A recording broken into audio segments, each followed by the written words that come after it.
sesuatu yang paling banyak memasukkan orang ke dalam surga nanti di akhirat adalah bertakwa kepada Allah wa husnul khuluq, dan akhlak yang baik. Jadi nanti orang paling banyak masuk surga takwa Allah, husnul khuluq di garis bawahi Rasul.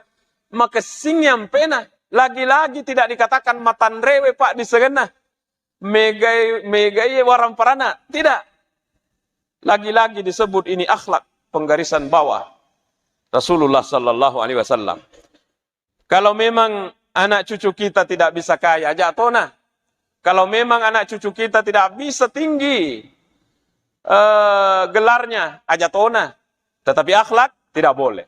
Ini harus, dan ini tantangan kita semua. Sekarang sekolah-sekolah, perguruan-perguruan tinggi sudah